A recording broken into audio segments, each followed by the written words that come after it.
Bonjour les béliers, j'espère que vous allez bien. On va découvrir ensemble vos énergies pour le deuxième semestre 2024. Gardez bien à l'esprit que ce sont des énergies générales, c'est comme une sorte de météo et vous seul décidez de ce que vous en faites. Donc prenez uniquement ce qui résonne pour vous dans ce tirage et le reste vous laissez. Je vous invite également à consulter les vidéos de votre ascendant et des autres signes de votre thème astral pour compléter ces informations. Ici, l'énergie qui va accompagner votre vie active. Alors c'est le travail, mais pas que, c'est toutes vos activités au quotidien. Votre vie relationnelle, là encore, c'est pas que sentimental, c'est famille, amis, etc. C'est toutes vos relations. Votre vie intérieure, comment vous vous sentez, ce que vous voulez, où est-ce que vous en êtes. La force qui vous soutient, le challenge à relever, le conseil qui vous est donné par le tarot pour appréhender au mieux ces 6 mois et un message de votre ange gardien. Les jeux que j'utilise dans ce tirage sont les mêmes que pour le premier semestre parce que je sentais que ça faisait une continuité et que c'était bien comme ça. C'est le Gregory Scott Tarot qui vous accompagne, le Tarot of Positive Clarity et l'oracle communiqué avec son ange gardien. Et vous retrouvez sous la vidéo le lien pour les guidances personnalisées si ça vous intéresse. On est parti. Allez, vous avez le 9 de bâton, le roi d'épée, le monde, le 4 de denier, le roi de bâton et le 9 de denier. Ok. Alors, j'ai déjà une première impression très masculine. J'ai 2 rois. Et puis sur cette carte du monde et sur ce 9 de denier, ce sont des hommes aussi représentés. Donc là, j'ai 4 figures masculines sur 6 cartes. Là, j'ai pas de personnage. Là, j'ai une femme. Donc j'ai quelque chose de très masculin, tourné vers l'extérieur, tourné vers la réalisation, vers l'accomplissement. Les rois sont des bâtisseurs. Donc l'idée de mettre en place des choses dans le monde matériel, concret, physique, extérieur. Une force d'action, de réalisation aussi. Là, j'ai pas un tirage introspectif. C'est très tourné vers l'extérieur. Alors ça ne veut pas dire qu'on ne réfléchit pas, parce que dans le relationnel avec un roi d'épée, j'ai beaucoup de... Allez, on va commencer par lui. J'ai beaucoup de sagesse. Regardez-le au milieu de tous ces bouquins. Le roi d'épée, il est expert en son domaine, il connaît beaucoup de choses, il a un grand savoir. Maintenant, dans le relationnel, le roi d'épée, il est quand même... alors, par définition, le roi d'épée, c'est la loi et l'ordre. Donc, il a quand même tendance à se mettre en position haute par rapport aux autres, et puis en position haute, en position de leader, et de dire, voilà, c'est comme ça, voilà les règles, etc. Donc il va se positionner soit comme un expert, soit comme un leader, soit c'est souvent les professions policiers, notaires, avocats, des gens qui ont une forme d'autorité. Alors est-ce que c'est vous qui faites preuve d'autorité dans vos relations? Attention à pas virer à l'autorité autoritaire. J'ai quand même un roi de bâton en challenge. Lui, il peut être excessif. Alors ça correspond bien à votre énergie, les béliers, le bâton, le feu. Lui, il peut être excessif quand il est moins bien aspecté. On peut aller dans des crises de jalousie, dans de la colère, dans de l'agressivité. Alors avec un roi d'épée dans le relationnel, là j'ai le froid et là j'ai le chaud. Mais dans les deux cas,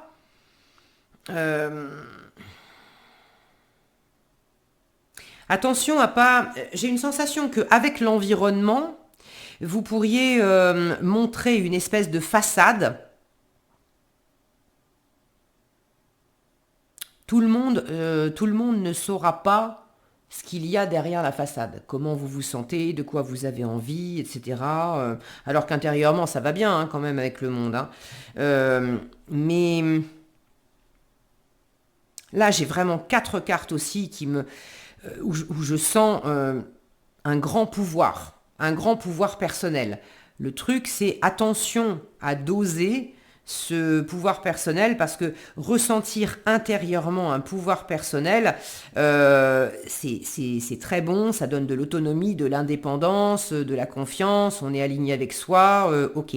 Maintenant, il ne faut pas non plus que ça soit un pouvoir personnel en excès qui va aller écraser les autres ou qui va aller dicter, essayer de contrôler l'environnement pour dire il faut que ça se passe comme ça, comme ça, comme ça.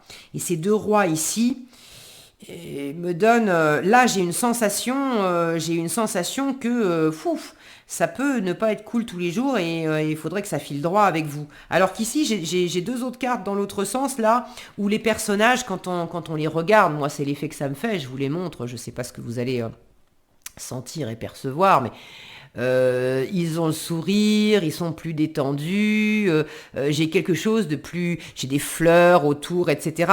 J'ai quelque chose de plus serein, de plus fluide, de plus léger, qui n'enlève en rien l'assurance qu'on sent chez ces deux personnages, qui n'enlève rien leur force intérieure. Dans les deux cas, j'ai... autant dans le monde que dans le 9 de denier, on parle d'accomplissement personnel, d'être fier de soi, d'être fier du chemin qu'on a parcouru, des compétences qu'on a acquises, de toutes les expériences qu'on a faites, de l'abondance financière, mais pas que, qu'on a développée, de s'être apporté un périmètre de sécurité, d'avoir bâti, construit des choses sur lesquelles, dont on peut profiter aujourd'hui et sur lesquelles on peut s'appuyer aujourd'hui pour continuer, pour passer à autre chose. Parce que vous vous sentez très très épanoui, mais vous vous sentez également arrivé en bout de cycle avec un monde dans votre intériorité. Vous vous sentez vraiment très épanoui, fier de vous, le côté je me suis réalisé. Maintenant, le monde, c'est une fin de cycle. Donc, quand on se sent réalisé dans quelque chose, on a aussi cette envie d'explorer de nouvelles aventures, de faire de nouvelles rencontres, de s'essayer à d'autres choses.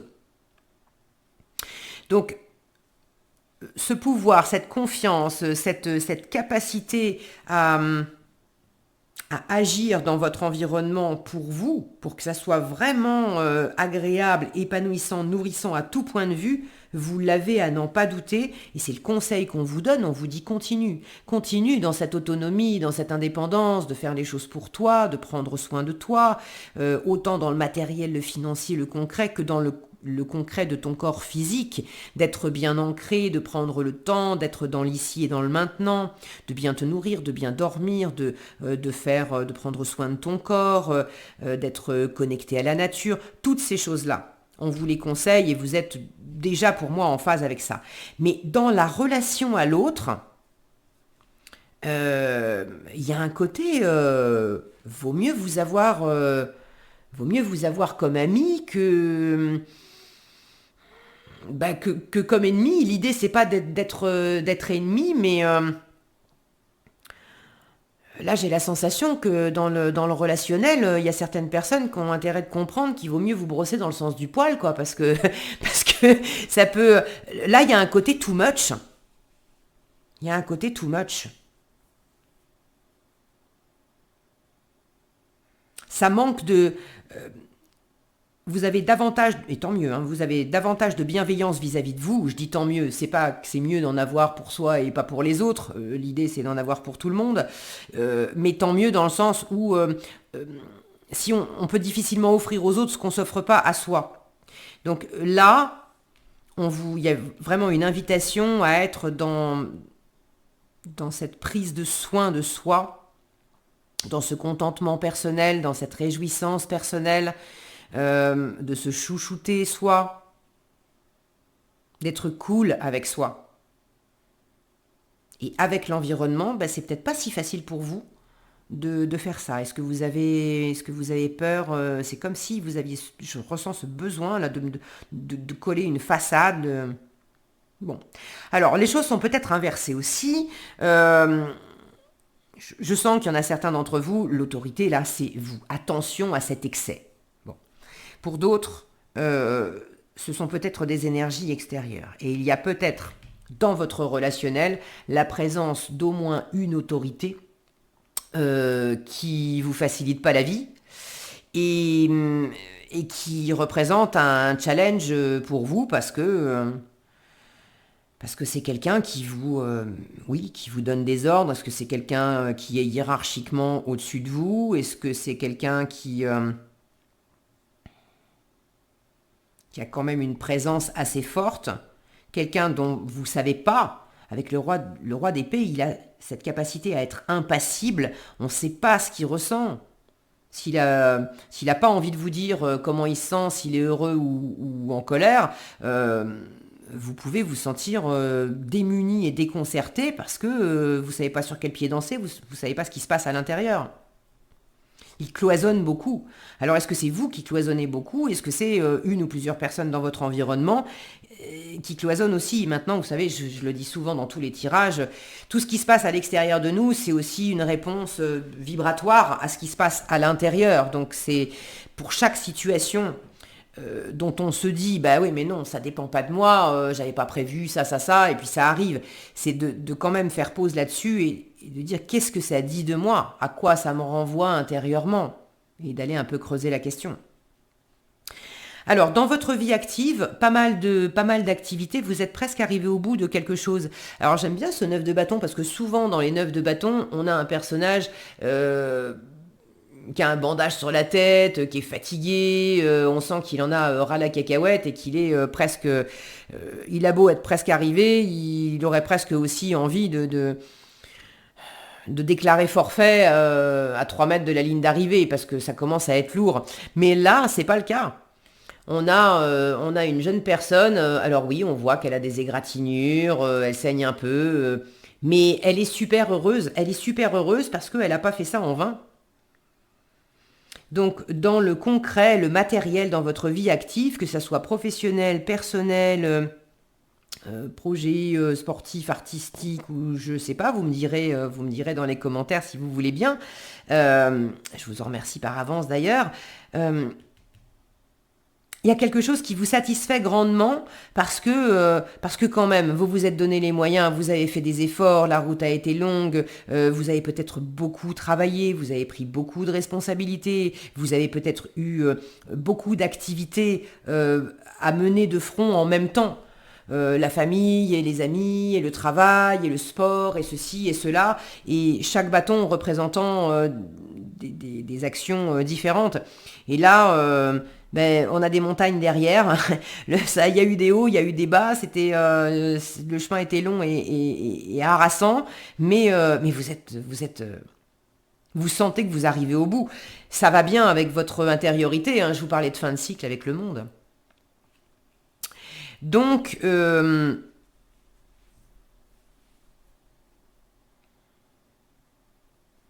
le défi par rapport à ça, c'est aussi de peut-être savoir mettre le haut là par rapport à un trop-plein d'activités.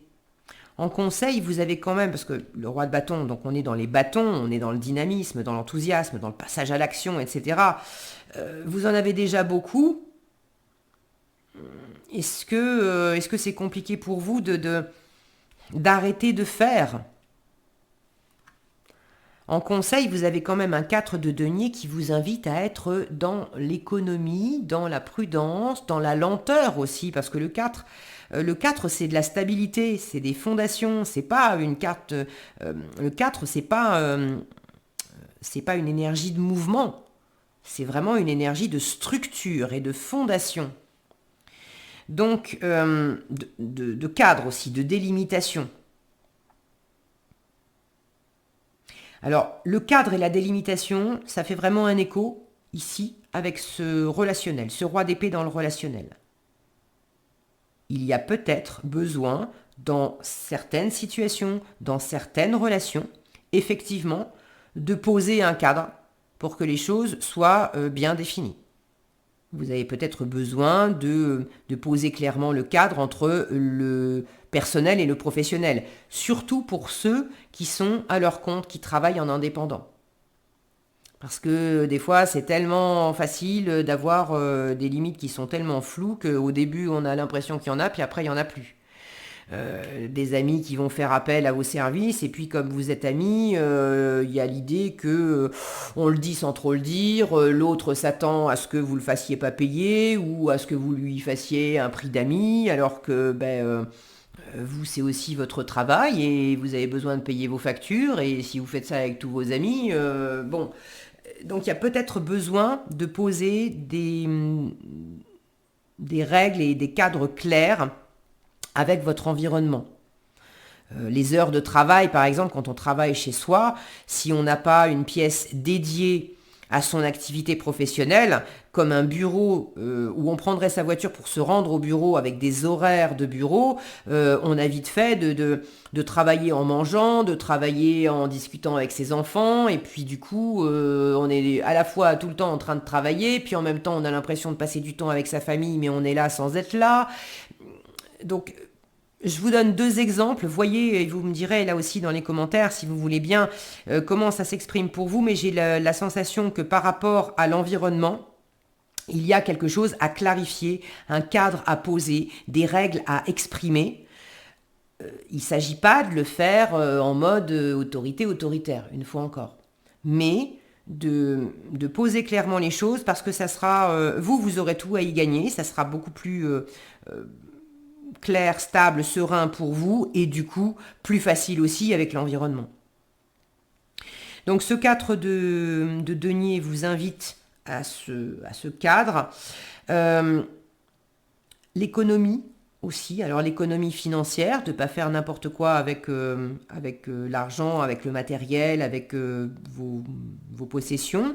Le 9 de denier en conseil vous invite à vous appuyer sur ce que vous avez déjà acquis, déjà bâti, déjà construit, les ressources matérielles, mais aussi les valeurs qui sont déjà les vôtres, valeurs intérieures. Qu'est-ce qui a de l'importance pour vous?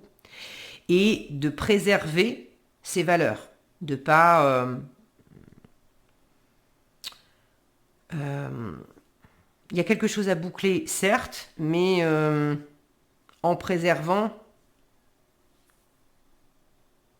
boucler sans... il ne s'agit pas de faire le ménage par le vide. C'est de s'appuyer sur l'existant pour peut-être aller de l'avant et préparer le cycle d'après.